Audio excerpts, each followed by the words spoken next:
Well, a New York Times columnist rushing to the defense President Obama after he claimed that the savagery of radical Islam started with Christians and that they should get off their high horse.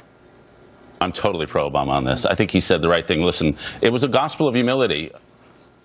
Joining me now with his reaction, former Arkansas Governor Mike Huckabee, author of God, Guns, Grits, and Gravy. Governor, good morning to you. Good morning, Elizabeth. The very comments that President Obama made are nothing short of shocking.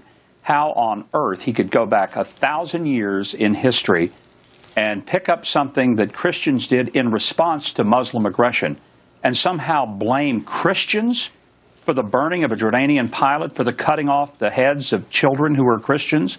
It's just absolutely stunning to me. Sure. You know, I think a lot of people are upset, too, because there was something that was happening at the same time. Not only was he having the audacity to get out and name Christians somehow and having anything to do with what happened last week and the week before, but also not naming radical Islam for what it is. So not having the courage to call out the true enemy that lit the match, that burned a man alive, yet calling out Christianity. And you say?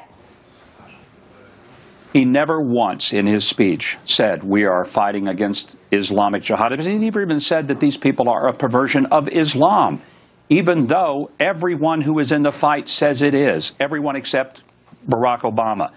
He also brought in Jim Crow laws as if it was Christians who were responsible for racism in America. I think he's forgetting that it was the Christian movement led by the Reverend Dr. Martin Luther King Jr., who resisted racism, and many of the most staunch voices that helped to bring this country in a whole new understanding of racial justice were voices from the pulpits. And in fact, it was the pulpits of America. Yeah, some of them were wrong, but many of them were the ones who brought the conscience of the nation to get this right. The same thing with slavery.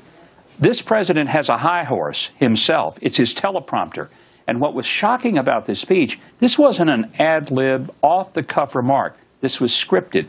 He knew what he wanted to say, and how anybody, whether they're with the New York Times or anyone, can hear that speech and say, yep, that pretty well accurately reflected what's happening in the world. Elizabeth, I just can't even begin to fathom how they could defend it.